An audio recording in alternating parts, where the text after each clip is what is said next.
प्रधानमंत्री महाराष्ट्र, पश्चिम बंगाल एवं उत्तर प्रदेश राज्यों के मुख्यमंत्री श्री उद्धव ठाकरे जी, सुश्री ममता बनर्जी तथा श्री योगी आदित्यनाथ जी एवं स्वास्थ्य एवं परिवार कल्याण मंत्री डॉक्टर हर्षवर्धन जी का हार्दिक अभिनंदन करता हूं। माननीय राज्य मंत्री श्री अश्विनी कुमार चौबे और अन्य वरिष्ठ अधिकारियों का भी स्वागत करता हूं।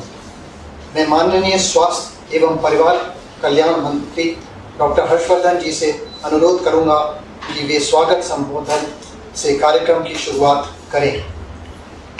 माननीय स्वास्थ्य मंत्री। आदरणीय प्रधानमंत्री जी,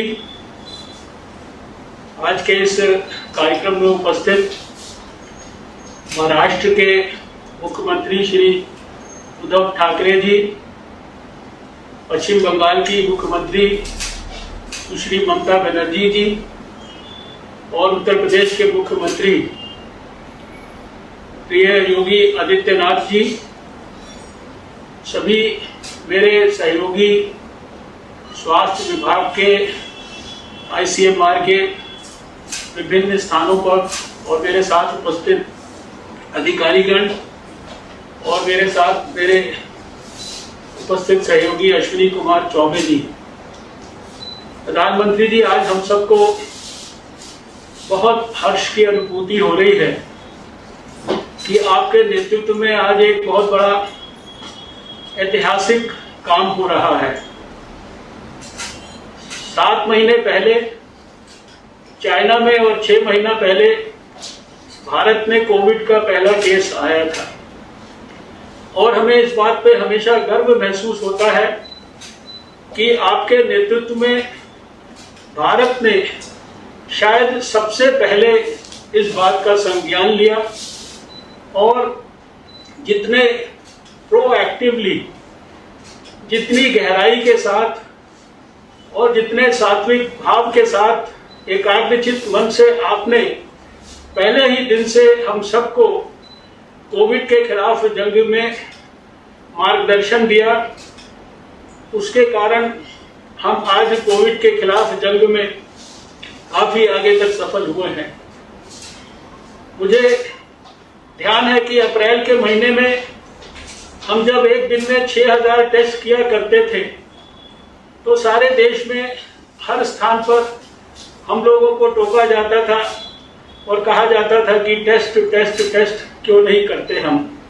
लेकिन आपने हमेशा हम लोगों को आशीर्वाद दिया, मार्गदर्शन दिया और आज वह टेस्ट जो 2013 तक भारत के बाहर अमेरिका की CDC अटलांटा की लैब में होता था, आज आपके नेतृत्व में उस टेस्ट को होने के लिए जहां फरवरी के महीने में हमारे पास केवल एक लेबोरेटरी थी, उसके बदले आज हम 1300 से ऊपर लेबोरेटरीज के अंदर इस टेस्ट को कर रहे हैं।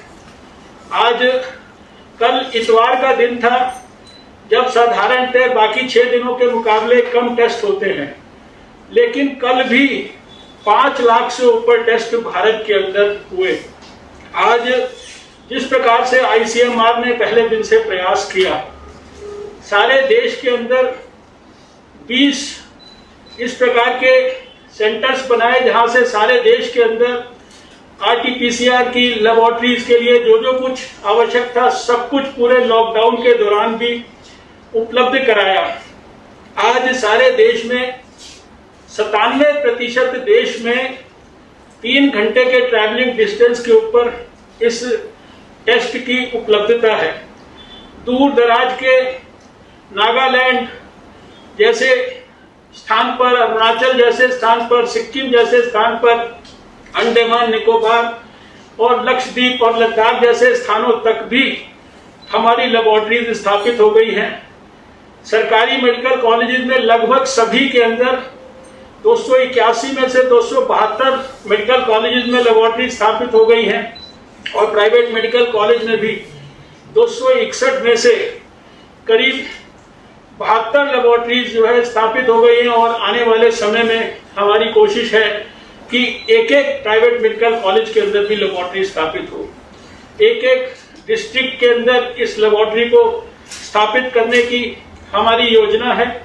और हमें इस बात की भी संतोष है कि आपके मार्गदर्शन में जब आपने कहा कि हमें आत्मनिर्भर भारत बनाना है, अपने देश के लोगों को हमें प्रोत्साहन देना है, तो हमारे आईसीएमआर ने 24 स्थानों पर देश में वैलिडेशन के लिए सेंटर्स, जो नए नए डायग्नोस्टिक किट्स भारत के लोगों ने, डायग्नोस्टिक इक्विपमेंट्स जो पैदा किए, उसकी टेस्टिंग के लिए हमारे देश के लोगों ने 500 से ज्यादा जो है वैलिडेशन के सक्सेसफुल प्रोसेसेस, जिसमें बहुत बड़ी संख्या में हमारे इंडिजिनस डायग्नोस्टिक किट्स इत्यादि थे, ये सारे काम आईसीएमआर ने पिछले समय के अंदर किए। और हमें इस बात की भी खुशी है कि अभी जो आपने पिछले समय पे बैठक ली थी और आपने हमारे गृह मंत्री जी को और हमें आदेश किया था कि हमें दिल्ली में जो खराब स्थिति है इसको सुधारने के लिए आगे बढ़कर सरकार का सहयोग करना है, तो आपके मार्गदर्शन में जो दिल्ली के अंदर बड़े पैमाने पर टेस्टिंग की फैसिलिटी को 3 गुना किया गया, 3 गुना से ज्यादा टेस्ट यहाँ होने लगे। एंटीजन टेस्ट को यहाँ पर शुरुआत की गई और उस एंटीजन टेस्ट को करने के लिए दिल्ली के लोगों को, उत्तर प्रदेश के लोगों को और हरियाणा के लोगों को भी ट्रेन किया गया। तो हमें इस बात का एहसास हुआ कि आपके मार्गदर्शन में दिल्ली के अंदर भी बहुत तेजी के साथ जो है स्थिति के अंदर इम्प्रूवमेंट हुआ है। मैं इस अवसर पर जो हमारे स्टेट्स के लोग हैं उनको भी धन्यवाद ये करना चाहता हूं कि उन्होंने भी बड़े पैमाने पर, अभी जैसा हमें बताया गया कि 80 लाख से ज्यादा एंटीजन टेस्ट के लिए 26 स्टेट्स में जो है किट्स जो है स्टेट्स ने उपलब्ध कराए हैं। और आप जिस प्रकार से इकोनॉमी को रिवाइव करने का प्रयास कर रहे हैं, आपने जिस प्रकार का मार्गदर्शन देश को दिया है, उसके बात को ध्यान में रखते हुए सभी स्टेट्स अभी अपने एयरपोर्ट्स के ऊपर भी और टूरिस्ट डेस्टिनेशंस के स्थानों पर भी इस प्रकार की टेस्टिंग फैसिलिटीज को क्रिएट कर रहे हैं। मैं हृदय की गहराइयों से आपका बहुत बहुत आभार व्यक्त करना चाहता हूं, सारे देश की ओर से और विशेषकर अपने मंत्रालय की ओर से, आईसीएमआर की ओर से। और हमें पूरा विश्वास है कि जो आज 3 जो बड़ी थॉरोपुट फैसिलिटीज जो हमारे, जिसमें 1000 टेस्ट रोज होंगे हमारे उत्तर प्रदेश में, वेस्ट बंगाल में और महाराष्ट्र में, के आने वाले समय में इन प्रांतों में भी और देश के अंदर कोविड के खिलाफ आपके नेतृत्व में जंग को सफलता से जल्दी ही संपन्न कराने में इनकी बहुत बड़ी महत्वपूर्ण भूमिका होगी। मैं इन्हीं शब्दों के साथ एक बार पुनः आपका हृदय से अभिनंदन करता हूं। आपके स्वागत संबोधन के लिए मैं आपका आभार प्रकट करता हूं और अब महाराष्ट्र के मुख्यमंत्री श्री उद्धव ठाकरे जी से आग्रह करूंगा कि वे अपने विचारों से हमें अनुग्रहित करें।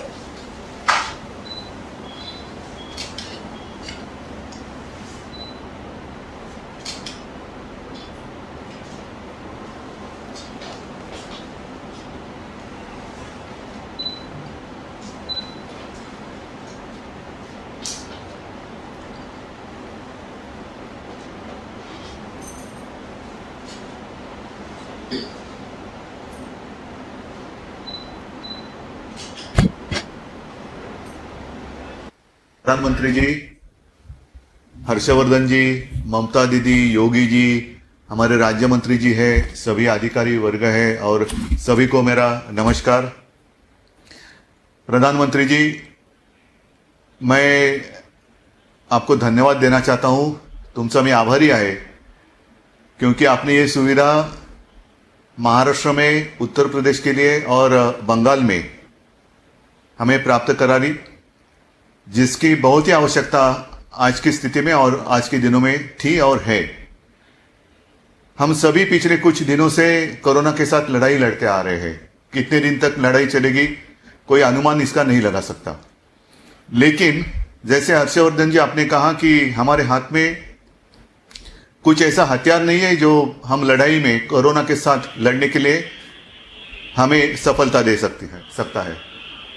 हमारे हाथ में सिर्फ टेस्टिंग और क्वारंटाइन, आइसोलेशन और जो भी हमारे हाथ में दवाई आती है, हर एक पेशेंट को उसके जो भी सिम्टम्स है उसके अनुसार हमें उपचार करना पड़ रहा है।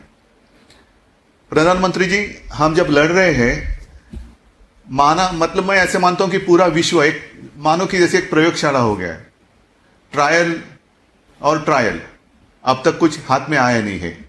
वैक्सीन पेपर में और न्यूज में दिखाई दे रहा है, लेकिन शायद इस वर्ष के अंत तक या अगले वर्ष की शुरुआत तक हाथ में आने की संभावना कम है, या संभावना है। दवाइयां तो कुछ पता नहीं है। और इसी में मैं एक दो विनती आपको करना चाहता हूं। जैसे आप भी आपने कहा हर्षवर्धन जी की ये टेस्टिंग के कारण दिल्ली में भी काफी सुधार आया है। हमने तो ये चीज मुंबई में कुछ दिन पहले से शुरू की थी, चेस द वायरस। मतलब है कि वायरस किसी व्यक्ति तक पहुंचने से पहले हम पहुंच जाते हैं और उसका ऑक्सीजन हो या कोमॉर्बिडिटी चेक कर अगर आवश्यकता हो तो उसको क्वारंटाइन में ले जाते हैं, और कोमॉर्बिडिटी हो तो उसके अनुसार ट्रीटमेंट दी जाती है और ऑक्सीजन भी दिया जाता है। और इसीलिए हमने पिछले महीने से प्रधानमंत्री जी महाराष्ट्र में प्लाज्मा थेरेपी का एक बड़ा सेंटर कहिए या सुविधा उपलब्ध करा दी है।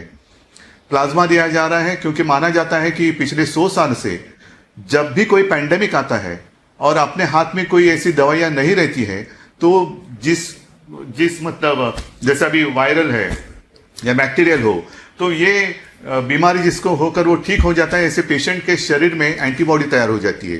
तो वही लेकर उसका प्लाज्मा लेकर अगर हम किसी पेशेंट को देते हैं तो ठीक होने की संभावना काफी अच्छी होती है। और इस प्रयोग में मैं कहता हूं कि काफी सफलता महाराष्ट्र में मिल भी रही है और बड़े पैमाने पर हमने ये जो प्रयोग है हमने शुरू किया है। आज जैसे इस लैब का हम और अपग्रेडेशन कर रहे हैं। जब शुरुआत हुई थी मार्च में, तो मेरे महाराष्ट्र में सिर्फ 2 ऐसी लैब थी।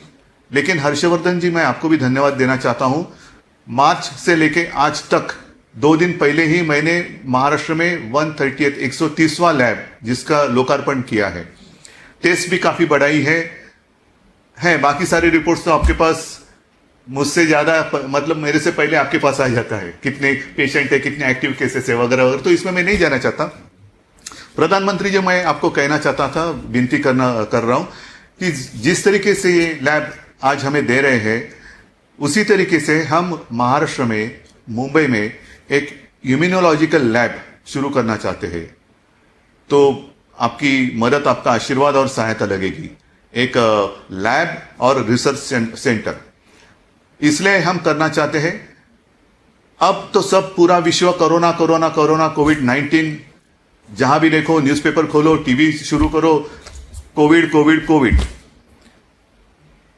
क्या इस वायरस का हमला अचानक हुआ है? जब मैं 2-3 दिन पहले सोच रहा था तो मैं मानता हूं अचानक नहीं हुआ है। पिछले 8-10 सालों में इसके इंडिकेशंस हमें जरूर मिल रहे थे, पूरे विश्व को मिल रहे थे, लेकिन हम इंसान ऐसे हैं कि अपने ही इसमें क्या व्यस्त रहते हैं। कहीं और यहां वहां देखने का हमें मौका हो तो भी हम देखते नहीं है। पिछले 10 साल में कई सारे वायरस आए, सार्स आया, N1H1 आया, निपा, जिका, इबोला, ये वो, लेकिन नसीब है हमारा कि वो एक इलाके में सीमित रहा। तब हमने ये कभी सोचा नहीं था कि इस तरीके का वायरस आ सकता है जो पूरी दुनिया को पॉज मोड पर डाल सकता है, लेकिन आ गया। अब हम ये देख रहे हैं, या हमारी आशा है कि जल्द से जल्द इस स्थिति से हम बाहर निकले, जरूर निकलेंगे। आपका नेतृत्व सक्षम है, हम भी सब लड़ रहे हैं, नई जो भी उपलब्धियां आ रही है आप हमें दे रहे हैं, सब हो जाएगा। ये मैं मानता हूं आखिरी वायरस नहीं होगा। जिस तरीके से पिछले 8-10 साल में एक वायरस आ रहा है, भले कोरोना निकल भी जाए तो भी कुछ ना कुछ आते ही रहेगा, 2 साल के बाद, 3 साल के बाद, 5 साल के बाद। और इसीलिए हमें हमेशा के लिए तैयार होना चाहिए, तैयार रहना चाहिए। आज जैसे हमारी भागदौड़ हो रही है सब जगह, जैसे हमने मुंबई में जंबो फैसिलिटी, फील्ड हॉस्पिटल्स तैयार की। चाइना, ठीक है, सब कहते हैं चाइना ने 15 दिन ट्रीटमेंट होगी और हो सके तो वैक्सीन भी हो सकता है वहां पर। तो ऐसी लैब और हॉस्पिटल हम बनाने जा रहे हैं, तो उस वक्त आपकी सहायता और आपकी मदद जरूर लगेगी। और मैं एक हक के साथ आपके पास मांगूंगा कि प्रधानमंत्री जी, हमें ये चाहिए। और मुझे भरोसा है कि आप जैसे आज हमें ये दे रहे हैं, वैसे सिर्फ मुंबई के लिए नहीं, अन्य हमारे देश के राज्य है वहां भी ये सारी चीजें हम करेंगे। दूसरी बात यह है, आप ही ने कहा था और हम सारे अब कह रहे हैं कि कोरोना के साथ जीना सीखना होगा, कोरोना के साथ जीना होगा। ठीक है, आज भी हम लॉकडाउन में हैं, मास्क लगाकर घूम रहे हैं। कुछ लोग कहते हैं लॉकडाउन कब तक चलेगा, लॉकडाउन निकालो, ये करो वो करो। क्या लेकिन हम लॉकडाउन खोलने के लिए तैयार है? हम मतलब आप और मैं नहीं, हमारे नागरिक, वो जीवन उन्होंने क्या अपना लिया है। तो इसीलिए मैंने जैसे मुंबई में और पूरे डिस्ट्रिक्ट में अच्छे डॉक्टर्स का एक टास्क फोर्स बनाया है, वैसे ही उसी तरह मैंने हमारे महाराष्ट्र में सूचना दिए है हर गांव में कोरोना के लिए, मराठी में कहते हैं ना कोरोना दक्षता समिति, एक कमेटी होगी, अपने आप गांव वालों की कमेटी होगी, जहां जाने माने कुछ हस्तियां रहेगी, गांव की रहेगी, हर पार्टी के होंगे, हर धर्म के होंगे, मजहब के होंगे, जो एक दूसरे का ख्याल रखेगी। मतलब कहाँ भीड़ नहीं होनी चाहिए, अगर कुछ लोग इकट्ठा आए तो डिस्टेंस रखो भाई। अरे आपने मास्क नहीं पहना, मतलब आज तो मैंने नहीं पहना क्योंकि मैं घर में बैठा हूं, नहीं तो आप कहेंगे आप बोल रहे हो और आप ही ने नहीं पहना। तो वैसे नहीं, तो जब भी आएंगे तो ये सारी बातें हमें करनी होगी। और इसीलिए मैं चाहता हूं कि ये जो आपने आज जो सुविधा दी है काफ़ी मदद होने वाली है। वैक्सीन तो आएगी, हमें पूरा भरोसा है। सिर्फ आखिरी विनती मैं करता हूं आपको, हर्षवर्धन जी, पहले शुरुआती दिनों में हम सारे चीफ मिनिस्टर ने आपको तंग किया था, हमें पीपी किट नहीं मिल रहे, N95 नहीं मिल रहे। अब तो मिल रहे हैं, आपकी ओर से आप दे रहे, लेकिन इसकी मर्यादा सिर्फ सितंबर तक है। तो प्रधानमंत्री जी, ये थोड़ी बढ़ाने की आवश्यकता है। जब तक ये संकट हम कह सकते कि हाँ अभी हमारे काबू में आ गया है, तब तक इसको थोड़ा सा और बढ़ाएं तो हम इसी के ऊपर ज्यादा फोकस कर सकते हैं, ट्रीटमेंट के ऊपर कर सकते हैं और सुविधा बढ़ाने के लिए कर सकते हैं। तो ऐसी सारी बातें हम कर सकते हैं। ज्यादा मैं कुछ कहता नहीं, क्योंकि सबकी स्थिति एक जैसे है, सभी लड़ रहे हैं। सबको मैं शुभकामनाएं देता हूं और आपको मैं दिल से धन्यवाद दे रहा हूं। और जिस तरीके से आप नेतृत्व कर रहे हैं और ऐसे कठिन परिस्थिति में आप हमारे पीछे सिर्फ खड़े नहीं है, हमारे साथ चल रहे हैं, हर कदम आप हमारे साथ है। तो यही साथ, यही सब जो बल आहे, बळ आहे, ते असंच आपल्याकडनं मिळत राहू द्या। तुम्हाला खरंच मनापासून धन्यवाद। जय हिंद, जय महाराष्ट्र। अपने विचारों से अनुग्रहित करने के लिए आपका धन्यवाद। और पश्चिम बंगाल की माननीय मुख्यमंत्री सुश्री ममता बनर्जी से आग्रह करूंगा कि वो अपने विचारों से हमें लाभान्वित करें। Thank you very much. मैं आप लोगों को शुक्रिया अदा करना चाहती हूँ कि आज आप मुंबई में, दिल्ली में और उत्तर प्रदेश में 3 लैब जिसको ICMR को दिया है, नाइसेड उसको चलाएंगे। ठीक है, स्टेट को मदद मिलेंगे ज़रूर, लेकिन ऐसा कुछ लैब आप अगर स्टेट गवर्नमेंट का हाथ में भी देंगे कि स्टेट गवर्नमेंट का हॉस्पिटल को, तो उसमें भी हम लोगों को अच्छा होगा टेस्ट बढ़ाने के लिए। मैं प्रधानमंत्री जी को थैंक्स देने चाहूँगी इसी के लिए कि उन्होंने कोरोना का बारे में बहुत दफ़े डिस्कशन भी किया है और अभी तक मैंने नहीं देखा कि उन्होंने कोई नॉन कोऑपरेशन किया है। कोई तो नॉन कोऑपरेशन करते हैं, जो कॉन्स्टिट्यूशनल पोस्ट में रहते भी हर रोज स्टेट को तंग करते हैं। ये नहीं होना चाहिए। जो हम लोग चाहते हैं कि सेंट्रल गवर्नमेंट, चाहे सेंट्रल गवर्नमेंट हो, स्टेट गवर्नमेंट, और both are the elected government, let us work together. Let us work with all the officials also. All the officials are also together. Somebody may be central government employees, somebody may be state government employees, but all we are working together. Today I want to congratulate Uddhav Thackeray ji because of his good day, especially the birthday. Many happy returns of the day. मैं Uttar Pradesh chief minister को भी thanks कहने चाहूँगी। आप प्रधानमंत्री को जरूर, हर्षवर्धन जी को और साथ में ऑफिसर को। हमारा इधर में भी अभी पहले हमारा एक ही लैब था, टेस्टिंग लैब। अभी हमारा 56 तो हुआ, लेकिन इसमें 26 जो लैब है, इसमें 25-30 होता है, बहुत छोटा। हमारा बंगाल में बहुत कम था, इसी के लिए पहले बंगाल में टेस्टिंग कम हुआ था, लेकिन अभी 16,000 एवरीडे टेस्टिंग हो रहा है। 8 लाख का ज़्यादा टेस्टिंग अभी हो रहा है और 15 अगस्त तक हम लोग इसको 25,000 तक हम ले जाएंगे। ये हमारा प्लानिंग भी है। हमारा इधर में जो अभी टेस्टिंग लैब का साथ में हमारा डिस्चार्ज रेट अभी इधर में 64.29% है। हमारा जो सीरियस पेशेंट का केस है इसमें 5% है, ज़्यादा डरने का बात नहीं है। स्पेशली वो the SARI patient, the problem is with the SARI patient, that's why we allowed our ASHA workers to visit door to door so many times, more than 30 crore, 30 कोटि का ज़्यादा टाइम वो लोगों ने डोर टू डोर किया है। और इसी में तो एक चीज़ अच्छा निकाला कि हमारा जो साड़ी पेशेंट कितना है, बहुत कम है, हम उसको आइडेंटिफाई कर लिया। हमारा जो ILS पेशेंट है हम उसको आइडेंटिफाई कर लिया, और उसका साथ हमारा स्टेट गवर्नमेंट देखा है कि 5% are serious and specially 86% because of the comorbidities disease. And हमारा अभी टेस्ट भी अच्छा हो रहा है और हमारा ट्रीटमेंट कम्प्लीटली फ्री है। प्राइम मिनिस्टर, आप विश्व को कह सकते हैं कि हमारा एक स्टेट है वेस्ट बंगाल जिसमें कोविड पेशेंट के लिए state government is giving total free treatment, totally free treatment along with the bed, the injection or the medicines or everything.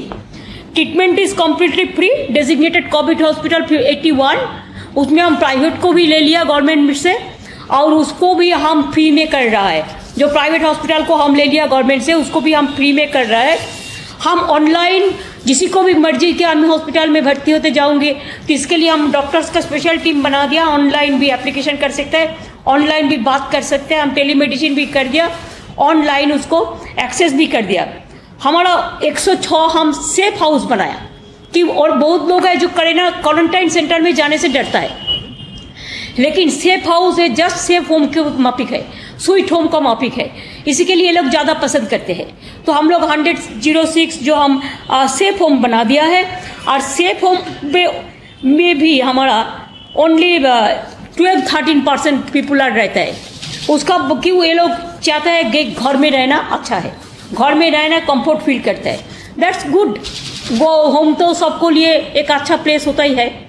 हमारा सैटेलाइट हेल्थ फैसिलिटीज़ डेवलप कर दिया है, हमारा separate health facilities for private hospital भी कर दिया है, telemedicine service भी कर दिया है, सेंट्रलाइज्ड कॉल सेंटर सर्विस भी कर दिया है। हमारा डिस्ट्रेस्ड पेशेंट के लिए 24/7 हम लोग कॉल सेंटर भी चल रहा है। ये तो हम लोगों ने जितना भी संभव है हमने कर दिया, लेकिन हमारा 2-3 रिक्वेस्ट है सेंट्रल गवर्नमेंट को। एक तो है कि हमारा फाइनेंशियल बर्डन बहुत बढ़ रहा है, कोविड के लिए हमारा 2,500 करोड़ से ज़्यादा खर्चा हो गया है, लेकिन NHM से हमारा खाली 125 करोड़ मिला है। सर, मैं प्राइम मिनिस्टर को रिक्वेस्ट करना चाहूँगी कि हमारा 53,000 करोड़ अभी भी हमारा मिलेगा सेंट्रल गवर्नमेंट से। हम 6 महीना से कोशिश कर रहे हैं, जो हमारा स्टेट का मनी हमारा पड़ा है, सर मेहरबानी करके इससे कुछ तो दिलाइए, तब हम लोग काम कर सकते हैं। दूसरी बात यह है कि हमारा जो GST का भी कंपेंसेशन जो हमारा 4,135 करोड़ रुपये अप्रैल टू मई हमको नहीं मिला, जो अभी जून 2020 में मिलना था वो भी हमारा नहीं मिला। मैं आपको विनती करने चाहूँगी कि हमारा जो रुपया पड़ा है इसको प्लीज़ मेहरबानी करके दिला दीजिए। इससे भी ज़्यादा भी है कि आप FRBM के आप 3 to 5% आप रिलैक्स कर दिया, दिस इज़ गुड। लेकिन सर एक ही रिक्वेस्ट है, इसमें क्या किया फाइनेंस मिनिस्ट्री 0.5% ओनली, 0.5%, 3% में क्या किया कि स्टेट गवर्नमेंट के मुताबिक स्टेट गवर्नमेंट कर सकता है फाइनेंशियल खर्चा एक्सपेंडिचर, लेकिन 2.5% में एक कंडीशन लगा दिया। जैसे कंडीशन लगा दिया, हम 0.5% में 2-3 कंडीशन लगा दिया। एक कंडीशन मेहरबानी करके आप विड्रॉ कर लीजिए सर, नहीं तो एक 3% FRBM का कोई वैल्यू नहीं रहेगा। और इसको विड्रॉ करने से स्टेट गवर्नमेंट का पास भी थोड़ा कोविड के लिए और भी ज़्यादा जो डिजास्टर हुआ है उसको काम करने के लिए थोड़ा मौका मिलेगा। नहीं तो FRBM 3% 3 to 5% करने 2% 2 to 5% करने का मौका हमारा कोई काम पे नहीं आएगा। ये मेरे आपका पास एक रिक्वेस्ट है जो इसको विदाउट कंडीशन कर दीजिए। कंडीशन में इतना चला जाएगा तो क्या पेशेंट कोविड को कोई कंडीशन है, किसका पास जाएगा किसका पास नहीं जाएगा? ऐसा जैसा हमारा we have to fight against the disease not the patients, तो ऐसा हो गया कि एक रिलैक्सेशन का ज़्यादा प्रॉब्लम है। सर हमारा अम्फान में आपने आए थे along with your PM team, even central team also visited after that. We also submitted our 35,000 crores for this flood relief and all, Amphan relief. अभी तक कुछ नहीं मिला है। जो 1000 करोड़ आपने एडवांस के लिए बोला था वही मिला और कुछ नहीं मिला सर। इसमें हम 6500 करोड़ अभी दे दिया, लेकिन आप कोविड का टाइम में अगर इसको थोड़ा देख लेते हैं तो अच्छा होगा sir. Central is saying only that SDRF से आप कोविड में खर्चा करो। अगर SDRF it is only for disaster, ना नेचुरल कैलामिटीज आ जाएगा तो हम कहाँ से करेगा। अगर SDRF में हम पूरा खर्चा कर देगा कोविड में, तो अगर कल तो फ्लड आएगा, आने का ही हर साल होता है। हमारा इधर में रिवर ज़्यादा है, बिहार में है, बंगाल में है, ज़्यादा रिवर है, असम पे है। अगर हम पूरा खर्चा SDRF से कर देगा सर, तो हमारा काल अगर फ्लड आ जाएगा, कोई नेचुरल कैलामिटीज ज़्यादा आ जाएगा, साइक्लोन आ जाएगा, तो हमारा पैसा कहाँ से आएगा। हमारा पैसा नहीं रहेगा। तो इसी के लिए कोविड केस के लिए आप थोड़ा एक अलग से कर देंगे तो अच्छा है, जो डिजास्टर के लिए जो हमारा जो अम्फान है। और मेरे को और एक रिक्वेस्ट है सर, ये बहुत इंपॉर्टेंट है for the students. I think the central government UGC they have given a letter guidelines 29 April of UGC university के लिए, कॉलेज के लिए, कि एक गाइडलाइंस दिया था कि आपको अभी टर्मिनल एग्जामिनेशन कंपल्सरी करने का जरूरत नहीं है। हम आपको लेटर भी दिया था 11 जुलाई इसका बारे में, हमारा स्टेट गवर्नमेंट भी दिया और सारे स्टेट गवर्नमेंट भी दिया। अभी यूनिवर्सिटी कॉलेज में जो हम लोगों ने पहले जो उसका गाइडलाइंस था UGC का गाइडलाइंस, उसका मुताबिक हम लोगों ने तैयार किया कि इसको जो पहले का रिजल्ट है वो देख के, उसको सेमेस्टर जो है उसको देख के उसको प्रमोशन मिलेगा।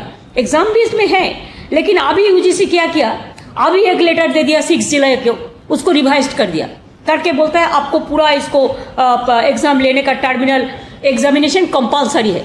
अगर टर्मिनल एग्जामिनेशन कंपल्सरी है तो हर यूनिवर्सिटी के लिए, हर कॉलेज के लिए, स्टूडेंट के लिए बहुत दिक्कत हो जाएगा सर। कैसे करेगा? अभी तो स्कूल कॉलेज सब बंद होकर पड़ा है, कब खुलेगा?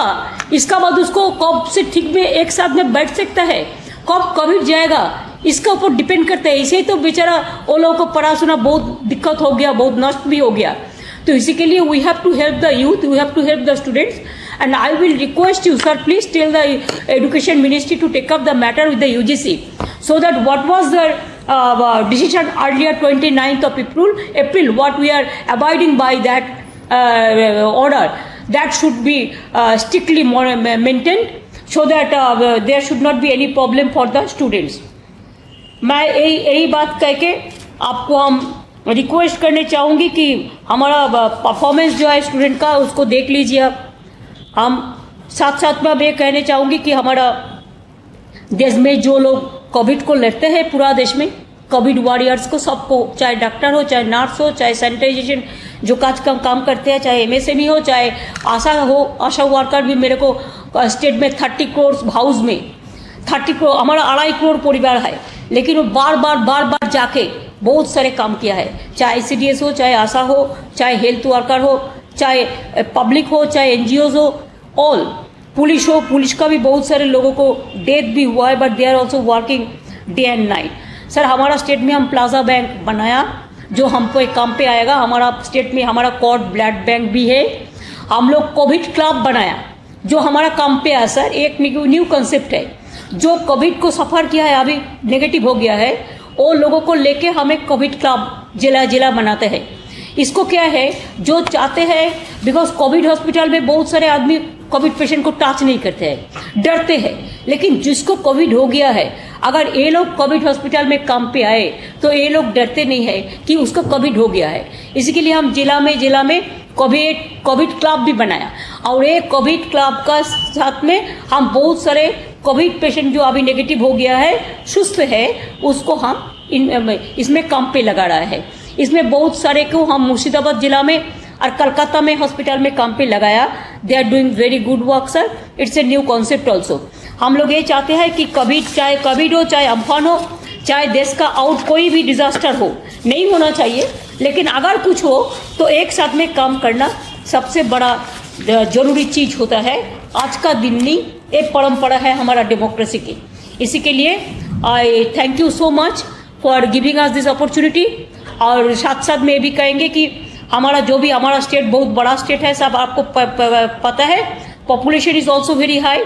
देर are so many people, it is a cosmopolitan state, so there are so many people are staying from outside also, means they are our people, and also we have the 8 border sister state, 8 sister state, the border gateway, and also Bangladesh, Nepal, Bhutan is also there. So this state is very sensitive state. We have the gateway of Bihar and Jharkhand and Odisha also. There are so many borders and reflected in West Bengal. So please take a special care for West Bengal. Again, I will request you that whatever the government will take a decision for constructive purpose, we will always be with Government of India at this purpose and at this crisis of our. Thank you so much for giving me this opportunity. अपने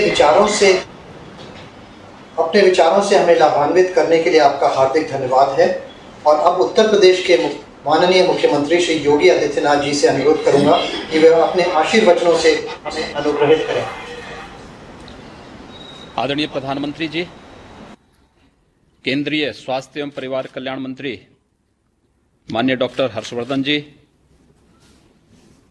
केंद्रीय स्वास्थ्य एवं परिवार कल्याण के राज्य मंत्री माननीय श्री अश्विनी कुमार चौबे जी, महाराष्ट्र और पश्चिमी बंगाल के माननीय मुख्यमंत्रीगण, आईसीएमआर के सभी अधिकारीगण, मैं सबसे पहले आदरणीय प्रधानमंत्री जी का आभार व्यक्त करता हूं कि आज उनके करकमलों से उत्तर प्रदेश, महाराष्ट्र और बंगाल को उच्च क्षमता की टेस्टिंग सुविधा की लैब प्राप्त हो रही है। इन टेस्टिंग सुविधाओं से बड़ी संख्या में कोविड-19 के टेस्ट संभव होंगे और इससे कोविड-19 के टेस्ट में लगने वाले समय में भी काफी कमी आएगी। इन उच्च स्तरीय सुविधाओं से लैब के जो हमारे टेक्नीशियंस हैं उनमें संक्रमण की आशंका भी काफी कम होगी और टेस्टिंग क्षमता बढ़ने के साथ ही कोविड-19 जैसे संक्रमण को रोकने में भी काफी हद तक मदद मिलेगी। हम आभारी हैं आदरणीय प्रधानमंत्री जी के, जिनके मार्गदर्शन में पूरा देश कोविड-19 से बड़ी मजबूती के साथ लड़ रहा है और काफी बड़ी सफलता हमें दुनिया के अंदर प्राप्त हुई है। आप ही के मार्गदर्शन के परिणाम स्वरूप उत्तर प्रदेश में टेस्टिंग क्षमता को काफी हद तक आगे बढ़ाने में हम लोगों को सफलता प्राप्त हुई है और आज आपके प्रेरणा और मार्गदर्शन से माननीय स्वास्थ्य और परिवार कल्याण मंत्री डॉक्टर हर्षवर्धन जी और आईसीएमआर के सहयोग से उत्तर प्रदेश ने टेस्टिंग क्षमता को काफी आगे बढ़ाने में हमें मदद मिली है।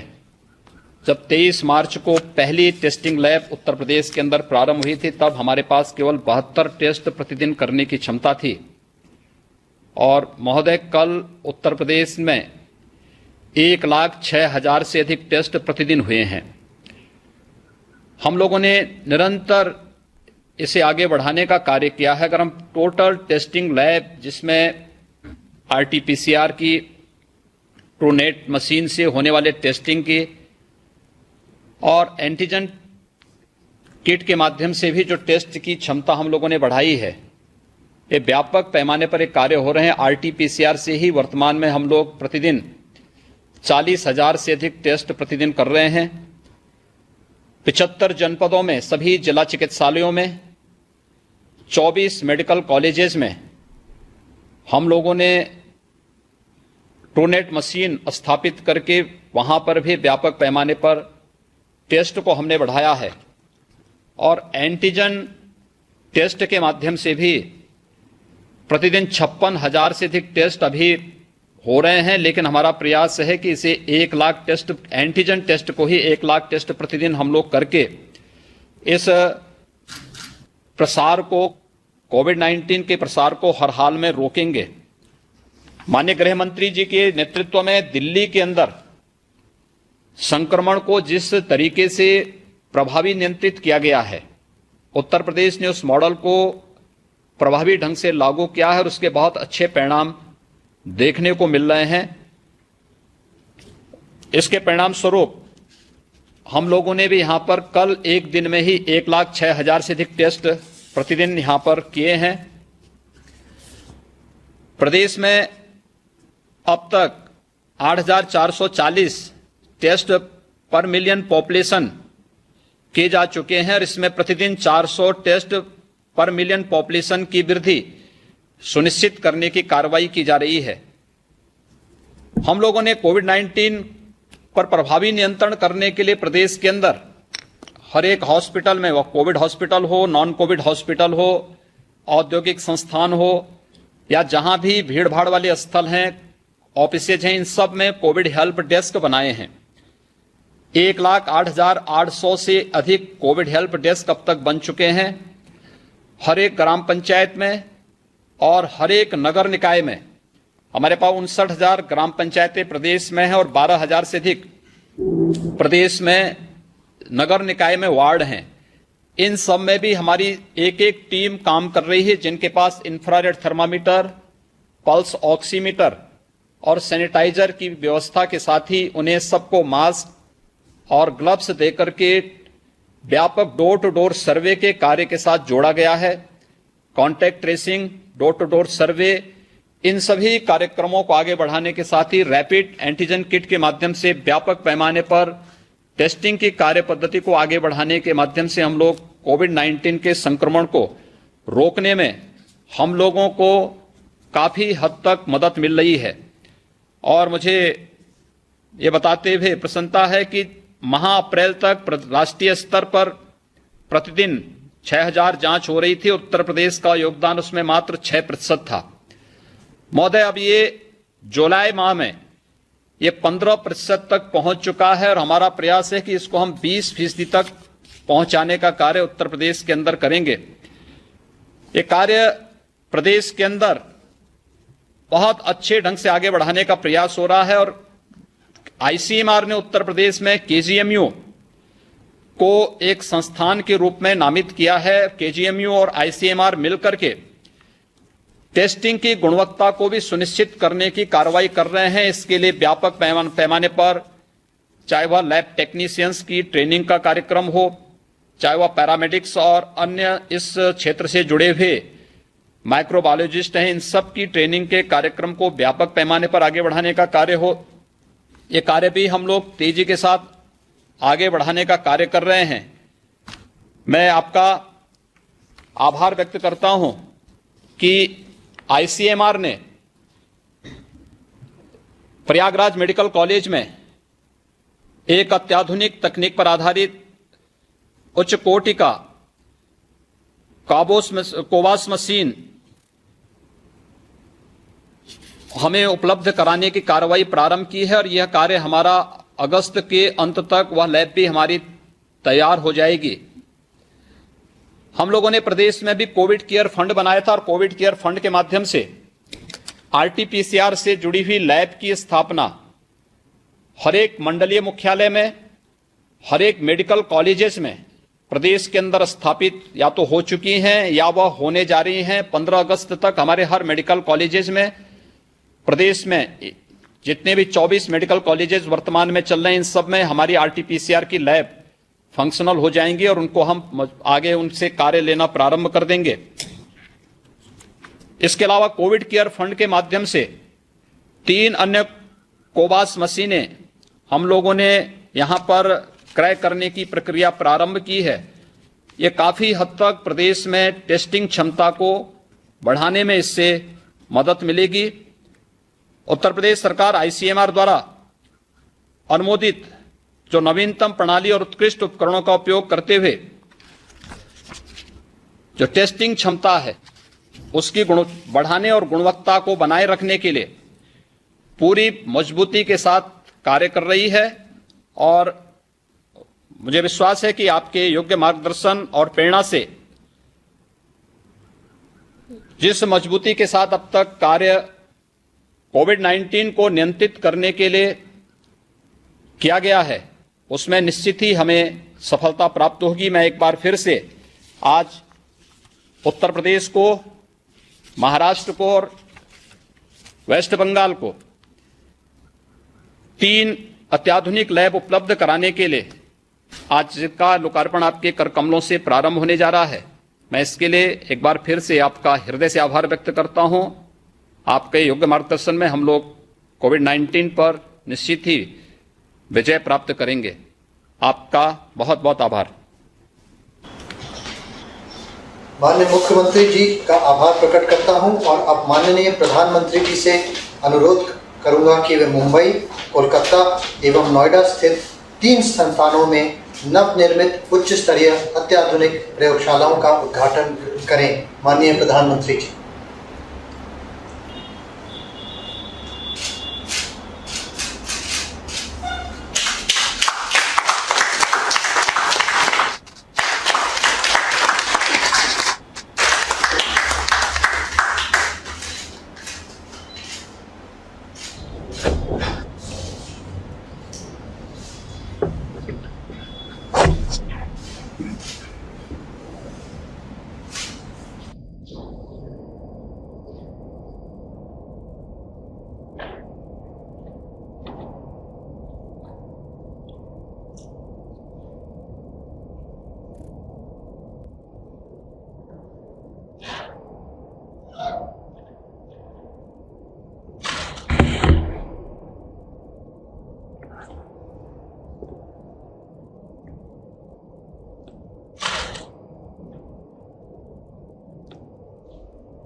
माननीय प्रधानमंत्री जी से संदेश के लिए आग्रह।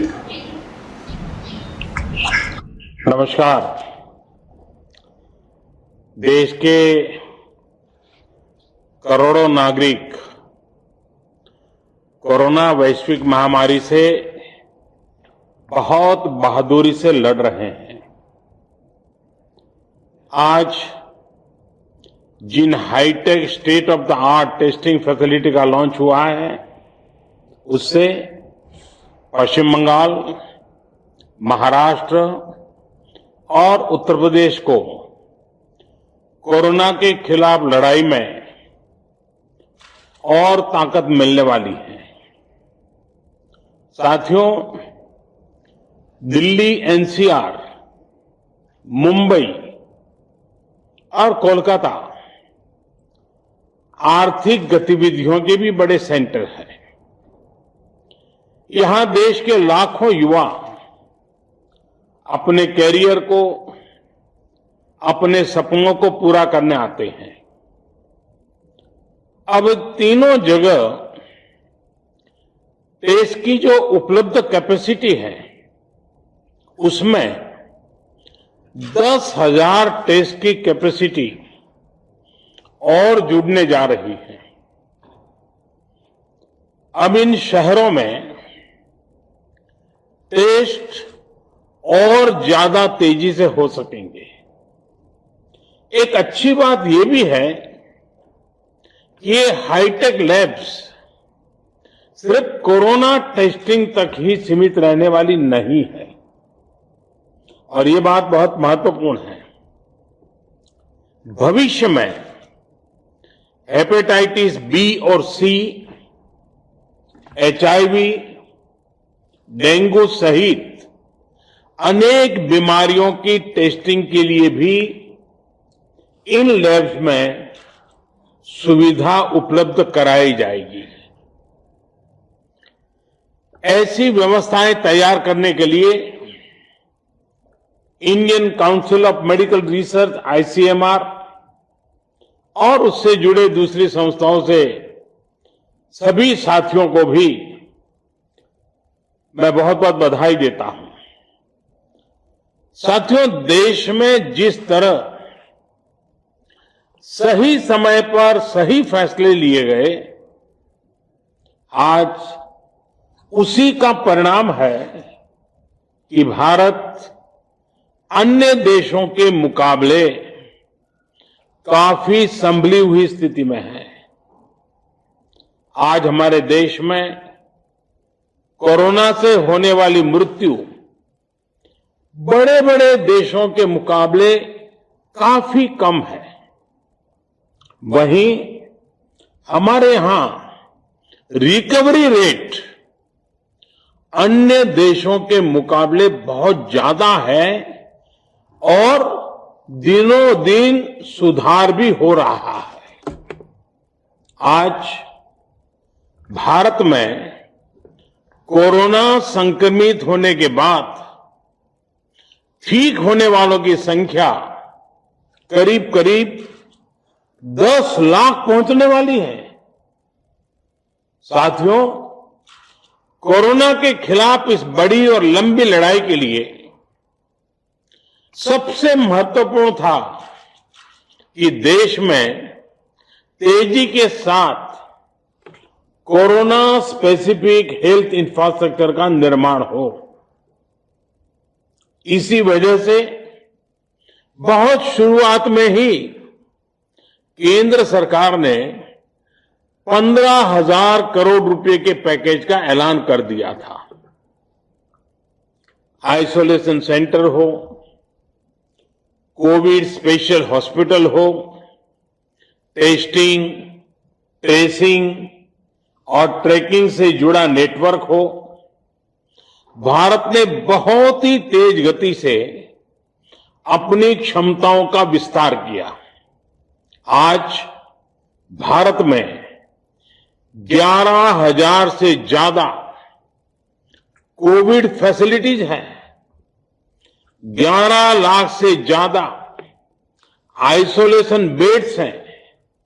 साथियों, जनवरी में हमारे पास कोरोना के टेस्ट के लिए जहां मात्र एक सेंटर था, आज करीब 1300 लैब्स पूरे देश में काम कर रही है। आज भारत में 5 लाख से ज्यादा टेस्ट हर रोज हो रहे हैं और आने वाले हफ्तों में इसको 10 लाख प्रतिदिन करने की कोशिश हो रही है। साथियों, कोरोना महामारी के दौरान हर कोई सिर्फ एक ही संकल्प के साथ जुटा है और वो संकल्प है एक एक भारतीय को बचाना है। इस संकल्प ने भारत को हैरतअंगेज परिणाम दिए हैं। विशेषकर पीपीई, मास्क और टेस्ट किट्स को लेकर भारत ने जो किया वो सचमुच में ये एक बहुत बड़ी सक्सेस स्टोरी है। एक समय भारत में एक भी पीपीई किट नहीं बनती थी। आज भारत दुनिया का दूसरा सबसे बड़ा पीपीई किट मैन्युफैक्चरर है। सिर्फ 6 महीना पहले देश में एक भी पीपीई किट मैन्युफैक्चर नहीं था। आज 1200 से ज्यादा मैन्युफैक्चरर हर रोज 5 लाख से ज्यादा पीपीई किट बना रहे हैं। एक समय भारत N95 मास्क भी बाहर से ही मंगवाता था। आज भारत में 3 लाख से ज्यादा N95 मास्क हर रोज बन रहे हैं।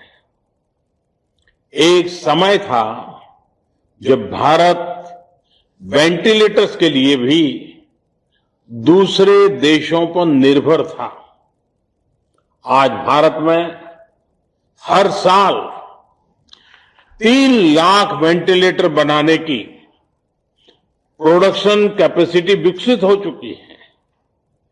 इस दौरान मेडिकल ऑक्सीजन सिलेंडर्स के प्रोडक्शन में भी काफी मात्रा में वृद्धि की गई है। सभी के इन सामूहिक प्रयासों की वजह से आज न सिर्फ लोगों का जीवन बच रहा है, बल्कि जो चीजें हम आयात करते थे, अब देश उनका एक्सपोर्टर बनने जा रहा है। साथियों, इतने कम समय में इतना बड़ा फिजिकल इंफ्रास्ट्रक्चर खड़ा करना